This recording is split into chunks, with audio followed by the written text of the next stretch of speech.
پچھلی کہانی میں ہم نے دیکھا تھا کہ ایک نافرمانی نے انسانیت کو جنت سے دور کر دیا۔ آدم اور حوا نے خدا کا حکم توڑا اور گناہ دنیا میں داخل ہو گیا۔ لیکن گناہ وہیں نہیں رکا، وہ ایک نسل سے دوسری نسل تک پہنچنے والا تھا۔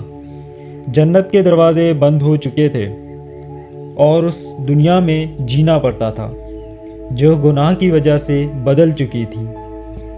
وقت گزرتا گیا اور ان کے ہاں 2 بیٹے پیدا ہوئے، پہلا بیٹا قائن اور پھر حابل۔ شاید آدم اور حوا نے انہیں خدا کے بارے میں بتایا ہوگا، شاید انہوں نے عدن کی کہانی سنائی ہوگی، وہ جنت جو کبھی ان کا گھر تھی۔ لیکن ان کے بیٹے ایک ایسی دنیا میں پیدا ہوئے تھے جہاں گناہ پہلے ہی اپنا اثر دکھا چکا تھا۔ قائن کھیتی باڑی کرنے لگا، وہ زمین سے اپنی روزی کماتا تھا، جبکہ حابل بھیڑ بکریوں کا چرواہا بن گیا، وہ اپنے جانوروں کی دیکھ بھال کرتا تھا۔ سب کچھ معمول کے مطابق تھا، لیکن جلد ہی ایک ایسا واقعہ ہونے والا تھا جو دونوں بھائیوں کی اصل حالت ظاہر کر دے گا۔ ایک دن دونوں بھائی خداوند کے حضور قربانی لے کر آئے۔ قائن اپنی فصل میں سے نذرانہ لایا اور حابل اپنی بھیڑ بکریوں میں سے سب سے اچھا جانور خدا کے حضور قربانی کے طور پر لے کر آیا۔ پھر ایک غیر معمولی بات ہوئی۔ بائبل مقدس بیان کرتی ہے کہ خداوند نے حابل اور اس کی قربانی کو قبول کیا، لیکن قائن اور اس کی قربانی کو قبول نہ کیا۔ لیکن عبرانیوں کی کتاب بتاتی ہے کہ حابل نے ایمان کے ساتھ قربانی پیش کی تھی۔ یہ صرف قربانی کا مسئلہ نہیں تھا، یہ دل کا مسئلہ تھا۔ خدا صرف تحفے کو نہیں دیکھتا، وہ دینے والے کے دل کو بھی دیکھتا ہے۔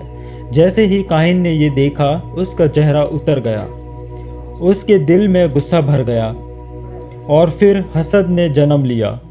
وہ اپنے بھائی کو دیکھ رہا تھا اور اس کی کامیابی اس سے برداشت نہیں ہو رہی تھی۔ لیکن اس سے پہلے کہ قائن کوئی غلط قدم اٹھاتا، خدا خود اس سے مخاطب ہوا۔ خداوند نے فرمایا، تو کیوں غصہ کرتا ہے؟ اگر تو اچھا کرے تو کیا قبول نہ کیا جائے گا؟ پھر خدا نے اسے ایک انتباہ دیا۔ گناہ دروازے پر گھات لگائے بیٹھا ہے، اس کی خواہش تجھے قابو کرنا ہے، لیکن تجھے اس پر غالب آنا ہے۔